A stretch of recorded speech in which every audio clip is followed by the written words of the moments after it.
Elsa Ég heiti Jonni. og við erum sögukastið. Gleðilegan þriðjudag. Já, gleðilega þriðjudag. Og já, þetta er 11. þátturinn okkar, pældi því.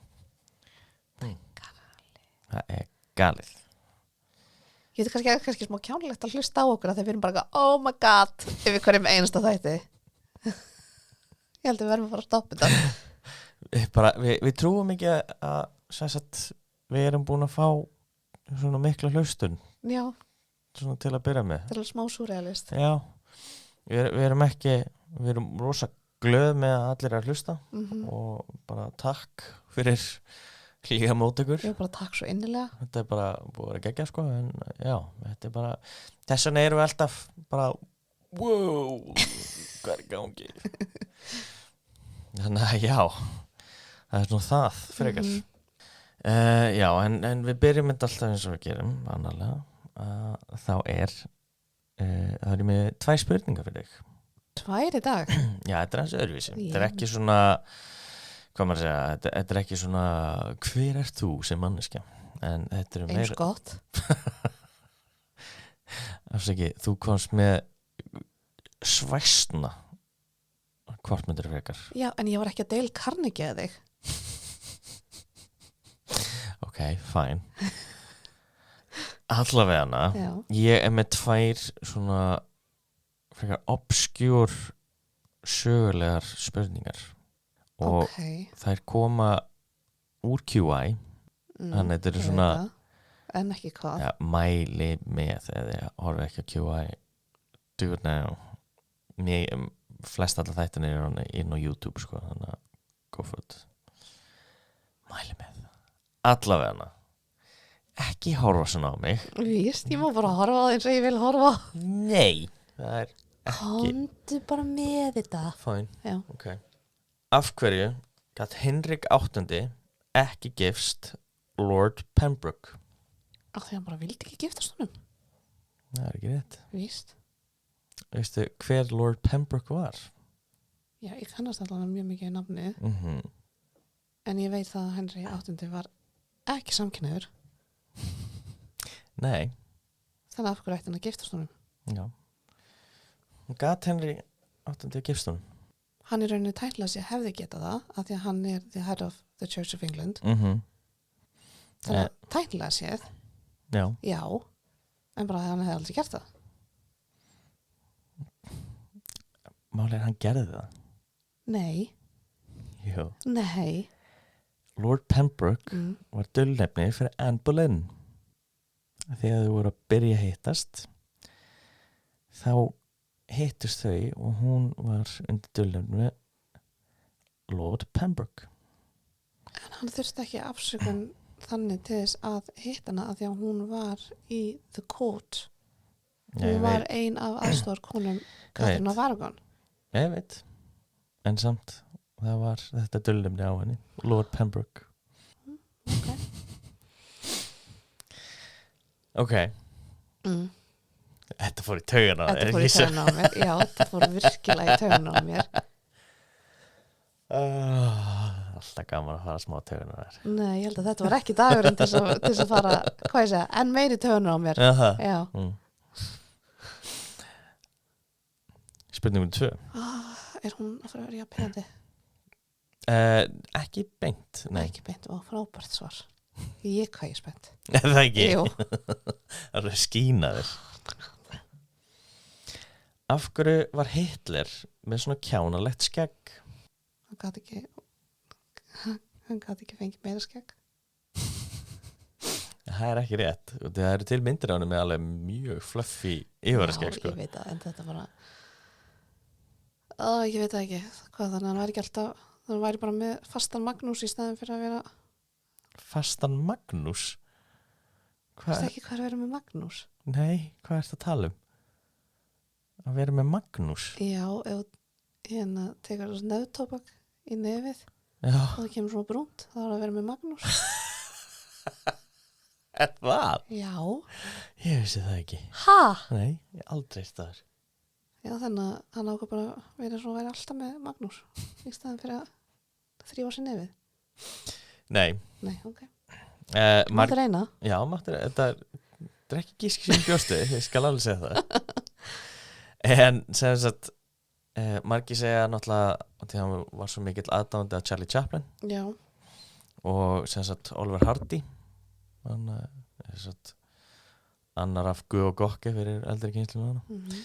En já, það er sem sagt ein heimildin segir að hann hefði gert þetta til þess að sem sagt, passa betur inn í gasgrímuna þegar hann var í fyrir heimsstyrjöldinni. Já. Sem sagt að, og því það var með rosa svona pointy skegg. Já. Ég mæli með að googla myndir á honum þegar hann var yngri og því hann var alveg með. Já, bara eins og var í tísku. Já, þetta var mjög mikið í tísku á þessum tíma. Sem sagt önnur heimild er frá frænku hans, sem sagt Bridget Hitler. Hún bjó í Liverpool og hún skrifaði ævisögu. Breytti hún ekki örugglega nafninu sínu eða? Þetta var ekki sá tími, sko. Þetta var áður en hann var frægur, sko. Já, ég skil, ok. Þannig að hún hét ennþá Bridget Hitler, minnum mig. En hún sagði, sem sagt, hún ávist að hafa sagt honum að klippa endana á skegginu. Sem sagt, því það voru orðin svo langir. Og þetta er bein tilverðin í hana. As with most things, he went too far.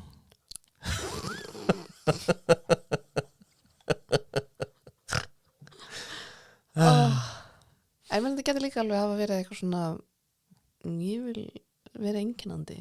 Já, bátið sko. Það er engar staðfestar heimildir af hverju sérstaklega þetta. Nei, líka af því að þetta er ekki flott. Nei. Bursi frá öllu sem að hann gerði og hver hann var að þá er þetta nú bara ekkert. Nei, ekki þannig sko. Þetta er eins og þeir sem eru að horfa á Lávaland, ég er ekki að spoila neinu, en að sumir strákanir eru með bara svona rétt hérna á hökunni.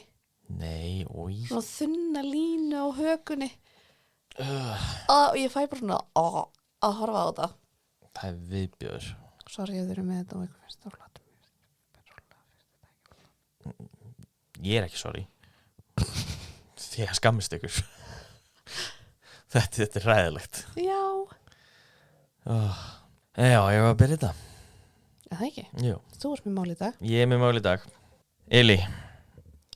Og þú byrjar á svona, þá veit ég að ég er Ég held smá ingang, skilur. Ok, já. Já, ok, sorry, byrjum áttur. Eli, við getum orðið brjálustundum. En hefur þú orðið genbrjáluð? Nei, ég myndi frekar segja tequila-brjáluð. Já, það er satt. Ég er meiri tequila-manneskja heldur en genmanneskja. Náttúrulega fun fact, ég held alltaf að ég hataði genin, bara turns out ég hata tónik. Já, þetta er rosa algengt, veist, sko, að allir halda þeir hata gen, en þeir bara þola ekki tónik. Og sem er ógeðslega fyndið. Það er, já. Það er oft, veist, svipa og þegar fólk segist hata sushi. Já. En bara, veist, þú fílar ekki hráan fisk, fáðu bara eitthvað annað sushi þá. Eins og vegan eldfjallarúlan á Tókja, oh my lord. Já, astnalega fucking gott. Astnalega gott. En já, ég ætla að segja eitthvað frá því þegar London var viti sínu fjær út af geni af öllum hlutum. Eins og London, þannig að það kemur mér ekki á óvart. Nei, en þetta er á öðruvísi máta en hefði ætla. Okay. Er þetta svona eins og hystería? Nei. Nei, ok. Nei, nefnilega ekki. Það hefur verið fyndið. Það hefur verið mjög fyndið. Já. En sem sagt áður en við byrjum langaði mig að spyrja þig, ertu mikil genmannskja? Ég var búin að skrifa þetta niður og við erum búin að svara þessu. Já, ég ætla hann að þótt ég segi sjálf frá það hef ég gert alveg nokkra góða genkáttala. Það er rétt, ég smakka nokkra þeim, þeir eru geggjaðir. Þannig að þetta er ekki mitt uppáhaldsáfengi. Nei. En já, kann að meta góðan gendrykk. Lengi sem hann er ekki með tóniki. Já. Ég persónulega, ég held að þetta sé í öðru seti á mér. Gen. Rom í efsta. Rom í efsta? Já. Dýrka rom. Sko, ef við tölum koktelagerð, þá er ég tequila, brennivín, vodka, romgin. Romgin í neðstu? Hæ? Jips. Rom samt svo, þú getur gert svo mikið með því. Líka vodkaðið. Já, ég veit það, en en málega þú ert ekki með brúnt vodka, skilur. Nei, en þetta bara svo mikið, blank sheet. Já, algjörlega, en rommið líka. Ég veit, en þetta bara mitt. Já, ok. Já, alltaf þá fram. Já. Ég var líka búin að skrifa, ertu mikil gínmanneskja akkurat í þessu augnabliki, því að ég ætla að hafa með mér smá gín til þess að smakka, en það við náðum ekki að redda. Volt gín með ekkert þess að blanda út í. Já. Yndislegt. Er það ekki? Jú. Þannig að ég held að þú hefur sloppið alveg ágætlega. Já, ég slapp mjög vel. En allavega, byrjum frá byrjun. Það sem kannski ekki allir vita er að þetta er spiritus sem er bragðbættur með vanlega minnstakosti 50% einiberjum og síðan hinum og þessum kryddjurtum. Bara svona þannig að fólk fá að vita aðeins meira gin, það er aðeins öðruvísi sterkvín heldur en hin. Já. Og það eru allir með sínar útgáfur af kryddum og jurtum sem gerir gin eitt fjölbreyttasta sterkvín á markaðanum. Já, eins og Bombay, það er bara öll hliðin á flöskunni er verið að lista hvað er í. Og sumi vilja halda þessu mjög leyndu en það er þess að regla með gin að það þarf að vera minnst 50% einibær. Já, það verður að vera einibær. Já, það er Hendrix ginið samt er ekki þannig. Eins og Hendrix okkar. Eins og Hendrix okkar. En já, það er eina, það er kallað the new generation af gini sem er ekki að fylgja þessum reglum. Ok. Bara svona fyrir Ætli heimbrimi sé þá þar líka því að það er rosa svona saró. Gæti alveg verið, sko. Ég þekki ekki nógu vel, en endilega segja okkur frá ef þið vitið.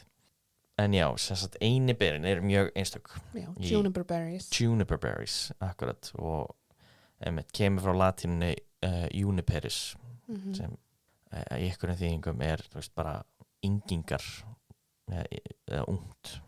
Já. Eitthvað svona. Og jólunum eru alltaf að labba ekki. Kringum einiberarun. Já. Vikinni, ég held að ég aldrei gert það.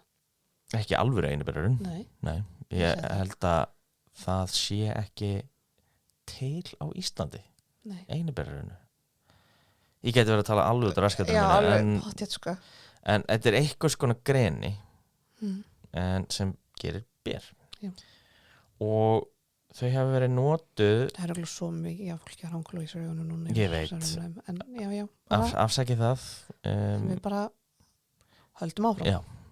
Einiberin hafa verið notuð sem meðal frá tímum forn Egyptalands. Að minnstakosti. Já. Þau hefur líklega verið notað fyrir, myndi ég halda, en það er bara ekki skriflega heimild. Já.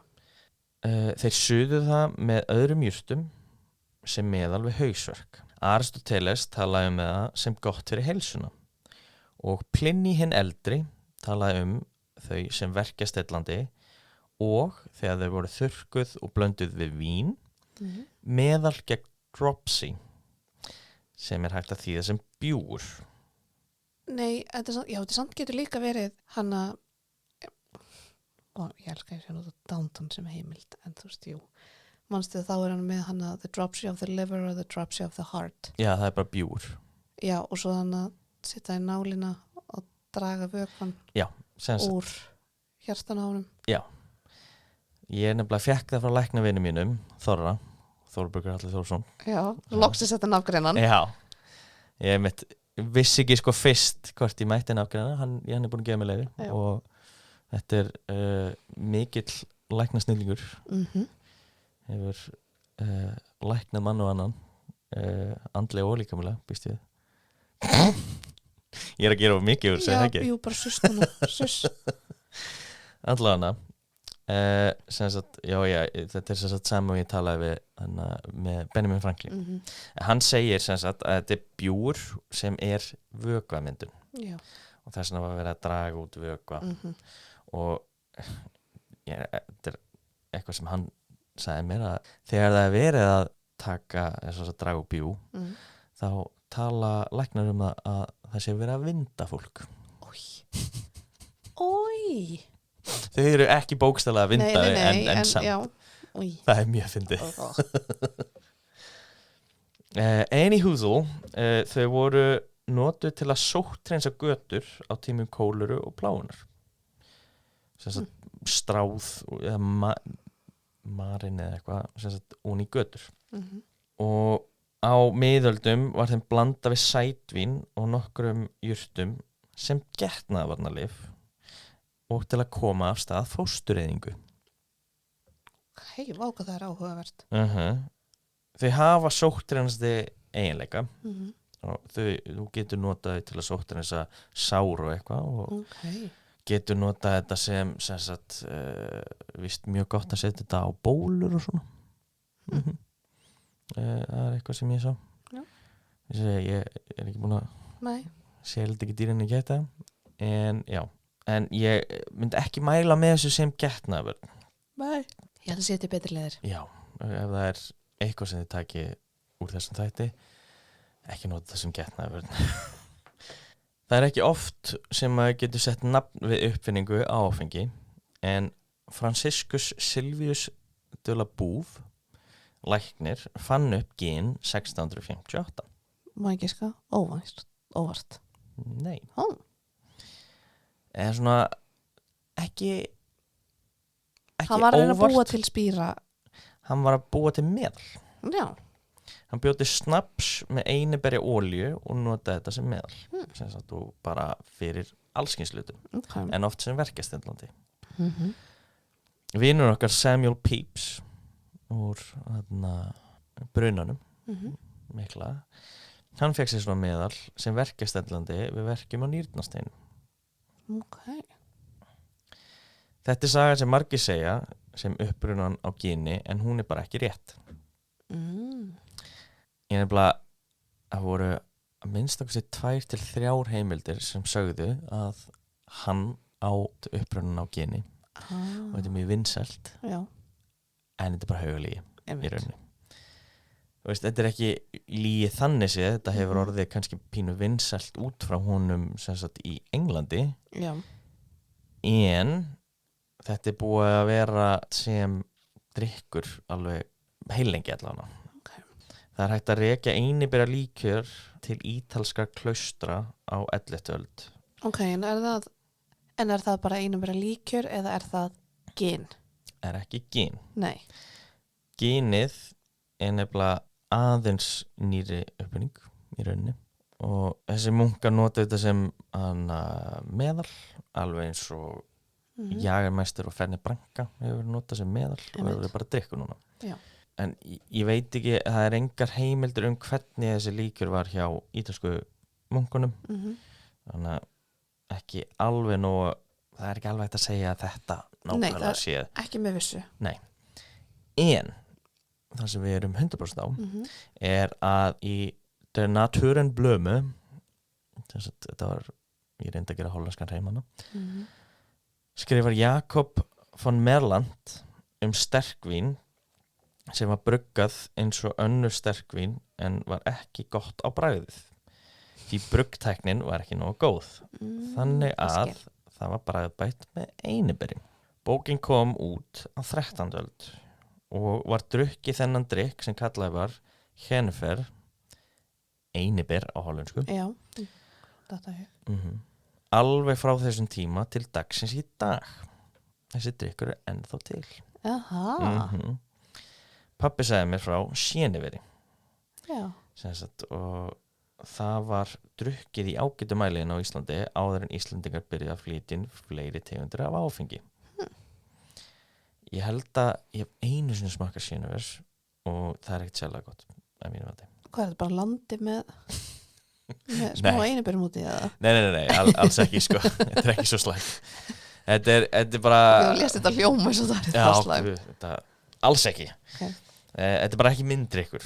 En það er kannski pínu langt síðan ég smakka þannig að ég verð að gefa sér sjans allavega þá er þetta í rauninni þetta er upprunnin á gini. Geggjað. Og þetta er sama eins og með mezcal og tequila í rauninni.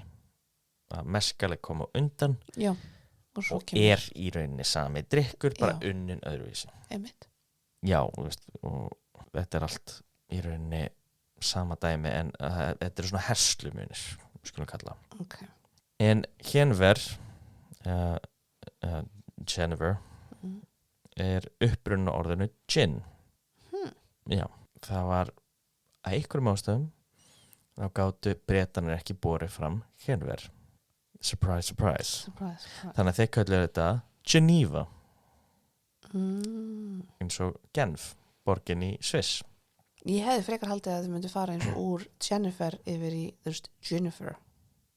Já, það er ein kenningin sko. Það er ein kenningin. Okay. En já, það er sem sagt viðurkenndra kenningin er að þetta kemur frá orðinu Geneva, borg í Sviss. Já. Genf. Sem bara illa borið fram Henver, skilur. Og það hefur verið stytt í gin. Okay. Það er samt ekki þetta er ekki upprunn á nafninu Jennifer eins og mér langaði að trúa því mér ég tjekkaði sérstaklega því. Okay. Þannig að Jennifer kemur frá velsku allavega hana. Síðan er Dutch courage komið sér orðatiltæki á 17. öld. Það að fá sér í tána til þess að fá kjark til að gera eitthvað. Getur heyrt meðal hans Alfred segið í Dark Knight þannig að þegar hann gefur Harvey Dent eitthvað áfengi. Ég man svo lítið eftir þessari mynd. Hún er svo góð. Sögur segja að það komi frá 30 ára stríðinu. Það er ekki hægt að staðfesta þetta alveg nóg vel því þetta var ekki eina stríðið í Evrópa þessari öld. Nei. Það eina sem ég dregi efa við þetta að þetta komi þaðan er að England tók ekki þátt í þessu stríði. Þannig að mér finnst persónulega rosa langsótt að þetta komi þaðan. Þú veist, voru bara stuðningar á hliðalínunni með drykki hönd eða? Sko, rökin fyrir þetta komi þaðan er að það voru einhverju englendingar í Hollandi á þessum tíma og hafi séð hollendingana drekka þetta. Mér finnst það rosa hæpið að þetta hafi orðatiltæki út frá því. Líka þú bara Bretar og ferðalagi er ekki þeir skörpustu. Svo sannlega ekki. Alls ekkert hata á Bretana. Nei. Ég elska Breta. Þeir eru æði. En ef þið fara eitt til Spánar og hitti Breta, they're a breed of his own. Já, svo sannlega. Sko, það sem mér finnst líklegra er að þetta hefur komið frá einhverja af anglo-hollensku stríðana á 17. öld. Basically, sagan á baka þetta er að sagt, þeir hafa séð hollendingana taka eitt staup af Henver áður en þeir fóru í barda. Já. Þeir hafa átt að sjá það. Einmitt. Þannig að þess vegna dreigir rosa í efa að 30 ára stríðið. Já, þetta meikar alveg meiri sens. Það er líka, kemur til greina franko-hollenska stríðið þar sem englendingar börðust með þeim í smástund hollendingunum. Já. Og já, þá furðulegt stríð en England var á báðum hliðum þessu stríði. Auðvitað. Já, það er mjög flókið allt og einmitt það að fá sér eitt staup fyrir barda út af því að þeir voru hræddir eða eitthvað. Þetta var svona bara drekki sér kjark.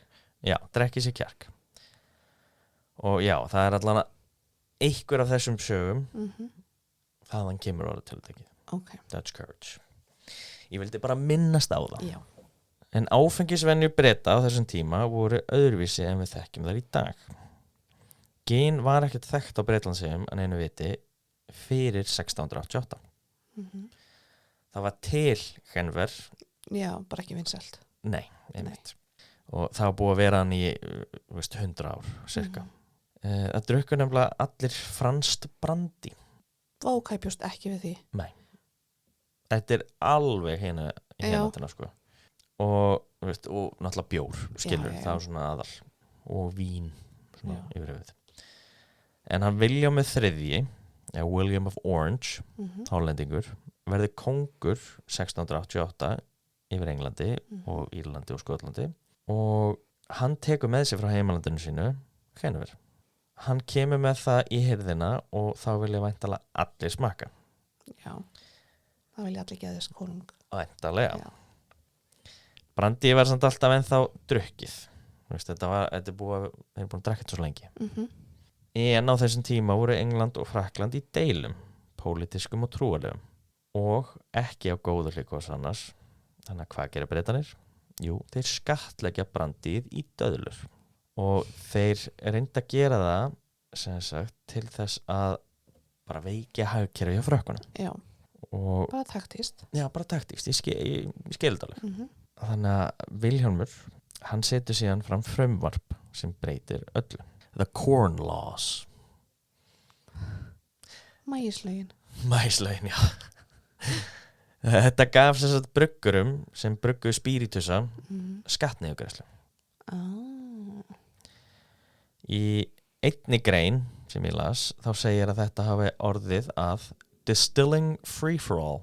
Það var bara í rauninu að reyna að halda sér lokal. Já og nei. Okay. Hver sem gat bruggað hvað sem fyrir lítið sem ekkert. Sumir brugguðu brandi eða vín, en gin var bara ódýrasti kostur. Það það voru mjög margir sem vildu liðlegri bruggunumarkað. Það var sem sagt, fyrir þetta þá voru bara meðlimir The London Guild of Distillers sem gáttu bruggað ykkur viti. Ég minn einasti. Þetta ennþá til í dag. Aha. Og þetta frá held ég 15. öld. Okay. Já, þetta mjög gamalt. Og þeir sem sagt voru með einokun á markaðinu en ekki lengur. Nei. Og það ekki alveg nógu vel farið út í af hverju hann gerði þetta, hvort þetta hafi verið til þess að styrkja markaðin í Englandi, hvað var það áfengi, eða hvort hann hafi haft eitthvað á móti The Guild of Distillers. Einmitt. En já, þetta allavega það sem hann gerði. Okay. Þetta nefnilega gerði það að verkum að pænt af gini var ódýrara en pænt af bjór. Oh my god, það smá galið. Já. Líka pænt. Já, pænt Þetta rosalegt. Þetta gerði þetta mjög aðgengilegt, skulum við segja. Já, svo sannarlega. Á meðan aðallinn var að súpa þetta sem svona fashion statement, þá var fólk sem var ekki jafn félagslega liðugt, eins og einn grein sagði, það var ekkert annað að gera en að drekka. Og þegar ginið var svona mikið ódýrari en bjór, öll borgin lost their goddamn minds. Já, enda líka, frekar augljóst, sterkara. Mjög sterkara. Þannig að þú varst að fá í rauninni meira fyrir peningin. Já. Og fyrst að þetta var svona mikið ódýrari heldur en bjór, mikið meira fyrir peningin. Já. Fólk bjó við frekar mikla vesæld á þessum tíma. Það kannski eins herbergja íbúð fyrir 10 manna fjölskyldu. Lélegt þrifnaðarhald, enn veri einangrun og vatn mengað af skólpi. Yndislegt. Ég myndi þá líka bara að drekka. 100% Hvað annað átt að gera? Einmitt. Og meirhlutin af þessu fólki gæti ekki lesið, það gæti ekki skrifað. Það var engin leið út úr þessu lífi í rauninni. Nei. Og það var alveg skiljanlegt að það snýra sér að geni. Og það var ódýrara en brauð. Við erum að hafa það inn í dæminu. Ákvað aðallinn að gera eitthvað í því. Hann vissi ekki einu af þessu fyrir löngu seinna. Hann var í The City of London, eins og við hefum rætt á þér. Já. Að ræða málin á sínum fínu stöðum og drukku lítið af þessu geni. Og voru freka þá að drekka henver. Eða eitthvað sem var bruggað á svona allan að kosta aðeins meira. Þeir voru ekkert að fara yfir í fátækrahverfin. Nei. Þeir eru lítið erindi þangað. Nei, einmitt. City of London dálítið langt í burt frá St. Giles. Já. Fyrsta tilvitnunin í þennan djöful úr bókinni The Fable of the Bees eftir Bernard Mandeville frá 1714 og hann hollendingur líka. Okay. Hefur örugglega verið mjög móðgæri við því að það hefur verið að gera Jennifer svona illa. Já, og svona ódýrt. Ekkert svo eyðileggjandi þegar það kemur að heilsu, áverkni né iðjusemi fátækafólksins, eins og alræmdi líkjörinn frá hverju nafn hans kemur frá Junipera á hollensku, er nú í tíðri nokun þekkt sem vímuvaldandi gin. Mjög sterk orð, Já, allavega fyrir tíma. einmitt. Í dag það var Nei, það var öllum sama. Já. Síðan árið 1731 samkvæmt Jared Brown, bruggari hjá Sipsmith, þá byrjaði Gin and Gingerbread. Þetta er svona ákveðið æði. Mjög skemmtilegt, eða ekki? Jú, Thames fraus, bara alveg. já. Og fólk settu bása á ánni. Bara bása og tjöld og voru að selja hluti. Ægðu það er cute. Mhm. Bara jólamarkaður. Basically, já. Og náttúrulega þarft ekki að borga skatt á því það sem engin átækla sig á. Nei, Þú veist, það er ekkert húsnæðana. einmitt. Hvenær svo sem veður leyfði, skrifaði Jared. Múur myndi safnast til að vafra básana og tjöldin að selja heitt gin og piparkökur sem spruttu upp með framfrostni ánni Thames. Frumtaksamir Lundunítar sem vildu fá fljótan aur út úr því sem var þekkt sem London frostmarkaðurinn. Mjög saklaust, pínu eins og jólamarkaðurinn á Champs-Élysées. Já. Yay. Yay! En af hverju var þetta svona skaðlegt á þessum tíma að fólk brást svona hart við? Gin var ekki eins og við þekkjum það í dag. Það voru engar reglugerðir sem þurfti að hafa í huga og það var engin að tékka á hvernig þetta var gert. Þannig að bara verið hvað sem er í svo einstert og Aha, bara absent hvað. akkurat. Það var ekki verið að brugga þetta á sama hátt og hollendinganir og það var verið að setja ákveðna bragðbæta í gini til að fela bragðið og lélugu bruggi. Meðal bragðbætana var möndluolía, terpentína og brennisteinssýra. Ha? Yndislegt. Í mörgum uppskriftum er ekki einu svona minnst á einibir. Þetta var... En svona geninna gæslappa. Já, geninna gæsalappa, alveg þetta, það er örugglega nafnið á þáttunum með eitthvað. Þetta var eins og klósettlandi er oft gerður hérna á landi og gerði gin meira eins og dóp en áfengi. Það gæti leitt til blindni, dauða og jafnvel að fólk misti vitið. Nei, sko, mér finnst dóp ekki vera rétt orðið, mér finnst eitur Já. vera rétt orðið. Já. Af því að það að blanda brennisteinssýru ofan í drikkin hjá okkurum, það er eitur, það er ekki dóp. Já, það er rétt. Það hljóðum bara svo uppskrift að lélu koktel. Já, svo sannarlega. Og það var ekki bara hvað þetta var hættulegt, heldur líka hvað þetta var aðgengilegt. Örgulega ávanabindandi. Mjög ávanabindi. Og þú myndi alveg heyra það frá okkurum frásögnum sem ég var að segja eftir. Hver svo sem var með einhvers konar verslun seldi gin. Bakarar, blaðsölumenn, barir og svo framvegis. Allir voru að drekka það. Já. Allt frá öfum og ömmum niður í barnabörnin. Þau notuðu þetta oft til þess að róa börnin að gefa þeim Smá sjús. smá sjús. Ein frægasta leiðin til að fá sér var með því að finna svartan kött fyrir utan eitthvert public house. Ha? Já. Ég held að þú eru útskýraðir meira. Engar áhyggjur. Þessi köttur var með munnin opinn og með stút á loppunni. Það var sem sagt áfastu bygginguna. Þetta var ekki alvöru köttur. Ég skil. En sem sagt, þú settir pening í munnin og út kemi gin úr loppunni. Það var engin vél á baku þetta samt, sko. Nei. Þetta var þá sem sagt einhver á barnum sá að það kom peningur og þá held hann ákveðnu magni af gini og fólk var með glösin sín, setti undir stútin. Já. Og ég er ekki eitthvað bara sett munnin beint undir. 100% sko, Já. 100%. Það var, allan sagan segir, að það var oft Old Tom gin sem kom út úr þessu. Og Old Tom er mjög gott. ég hef nefnilega aldrei smakka Old Tom.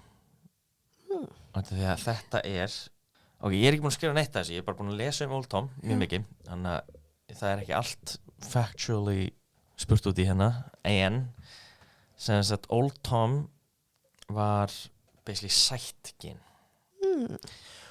og þetta var á þeim tíma sem sagt 1700 eitthvað þar sem allir voru búin að setjast verulega að í Karibíun og þar alveg kom sykur inn í myndina og þegar sykur var svona ódýrt eða sykur var svona ódýr þá byrjaði fólk að setja þetta sem bragðbætir út í ginið ég skil til þess að mikið þess vegna er svona sætt já, mér finnst bara hann að himbrima Old Tom já, ég því miður ekki smaka nei, langar svo mér finnst London Dry betra já, persónulega en þetta er sem sagt og ein af kenningunum nafnið Old Tom er svarti kötturinn ok, ég sá eitthvað fyrir mér svona eins og Carson það er önnur kenning það var einhver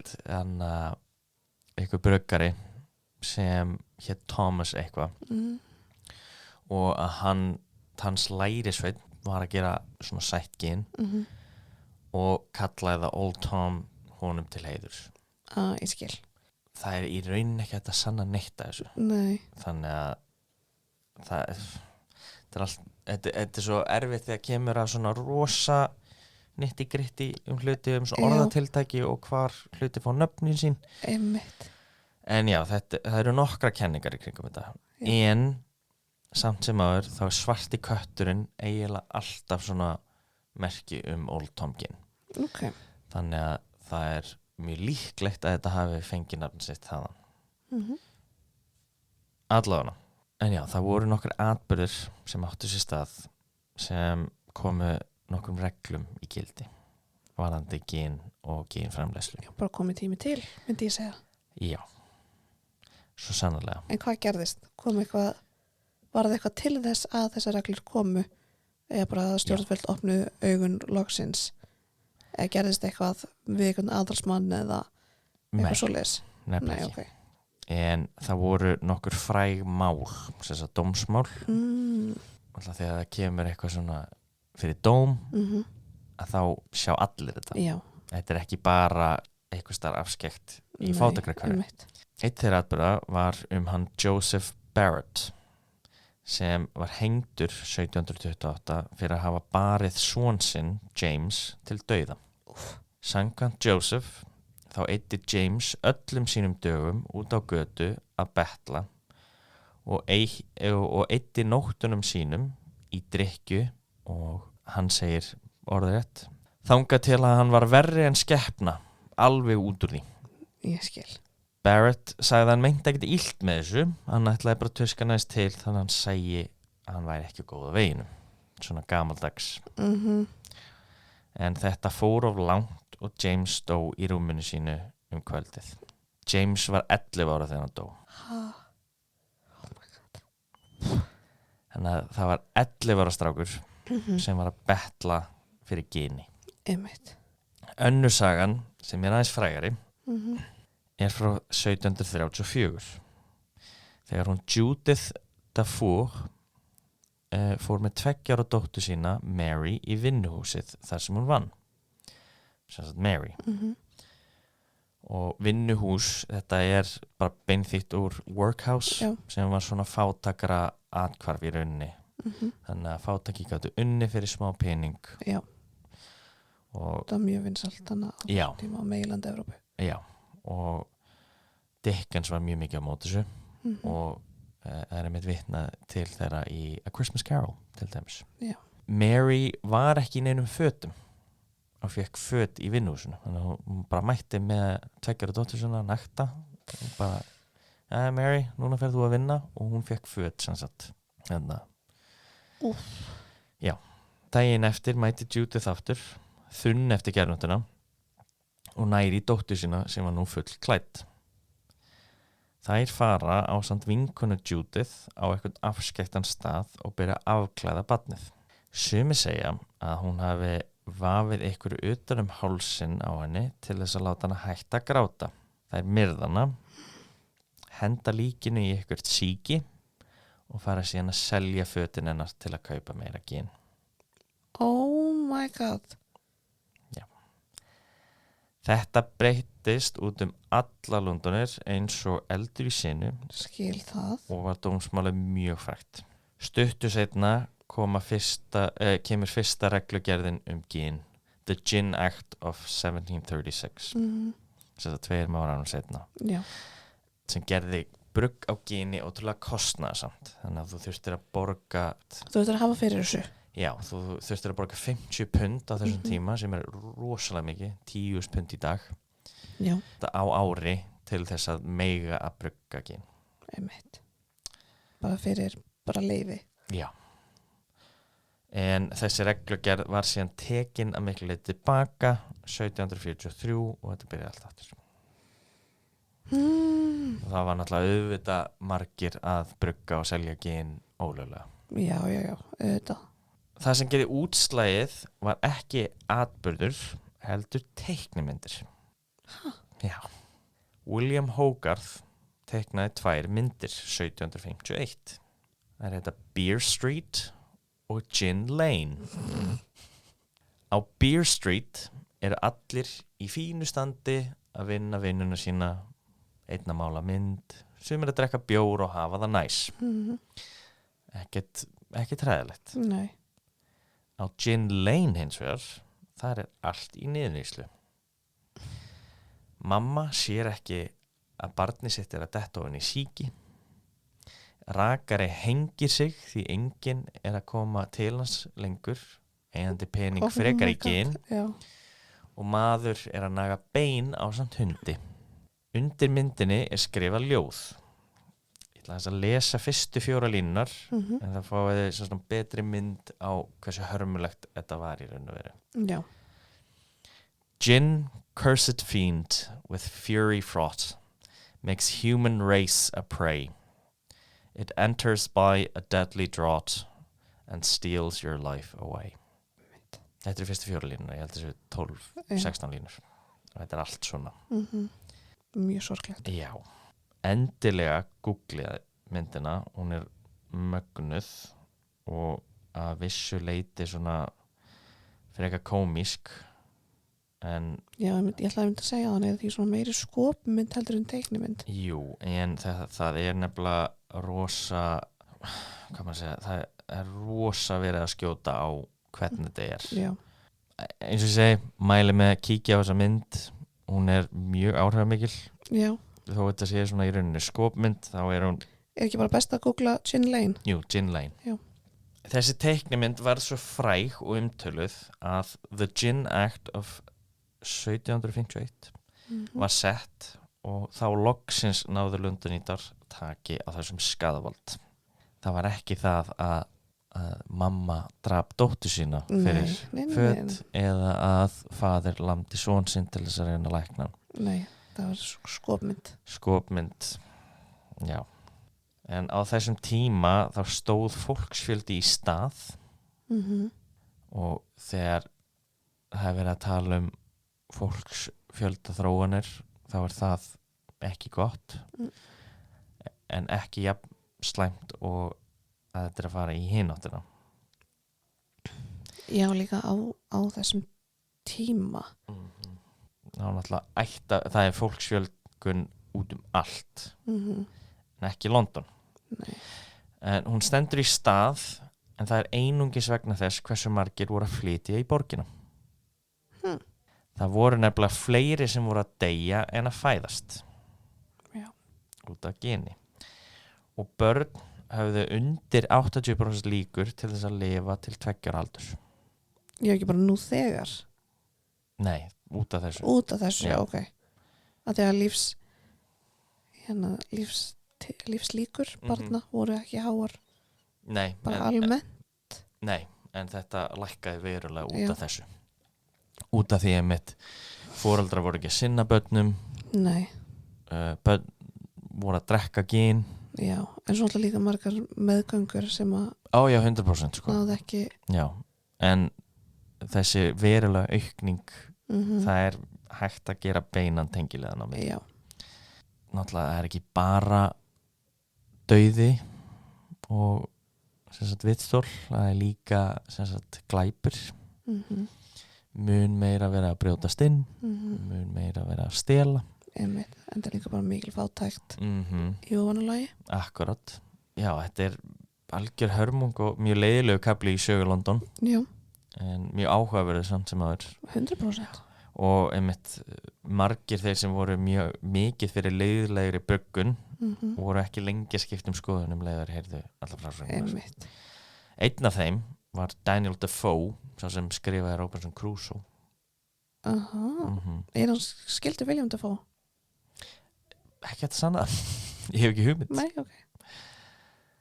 En já, því miður þá var skaði nú þegar skeður þegar þeir skiptum skoðun.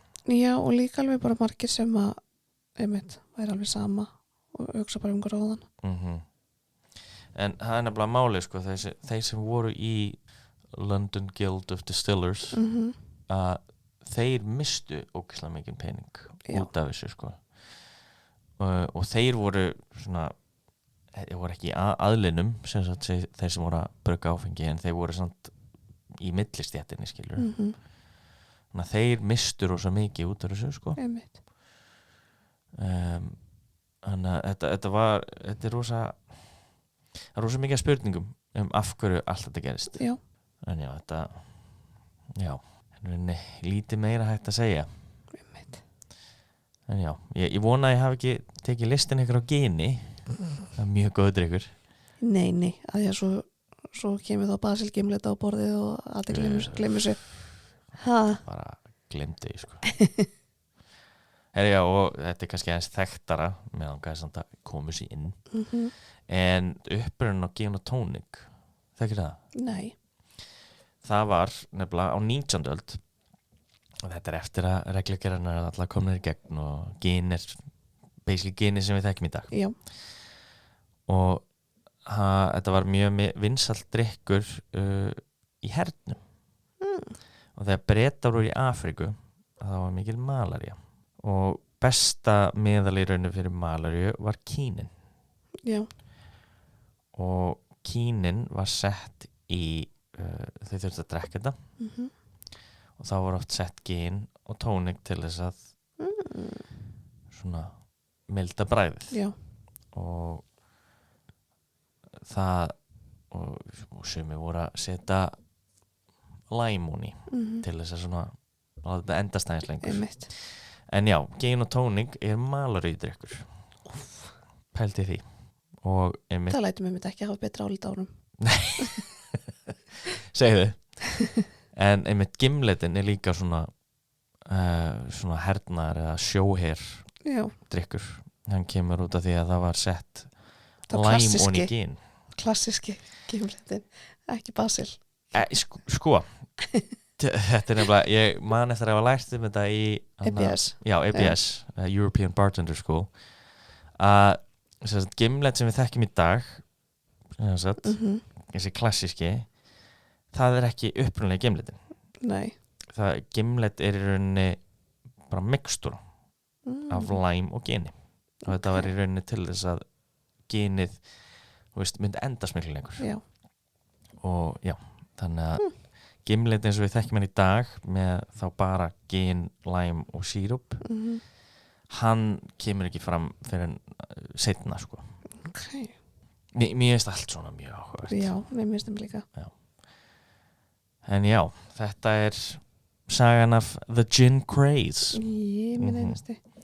Og einmitt, það eru sumir sem er að líka þessu við sem sagt hvort var það ekki heroin epidemic sem var í Bandaríkjunum þannig að þegar Reagan var Jú, var það ekki. Jú. En það verður líka hægt að segja Já, kókain líka. Já, en það verður líka hægt að segja ópíóð. Já, akkurat. Það er, þú veist, þetta þú veist, það er að vera líka þessu Já, einmitt. Og ég skil það vel. Já, ég skil það líka. En já, Já. er það bara takk í dag? Já, ég held það.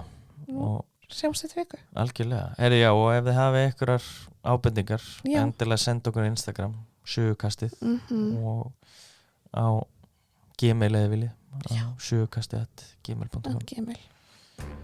Og já, bara takk fyrir hlustunna. Já, Þið eru æði. Bye. Bye.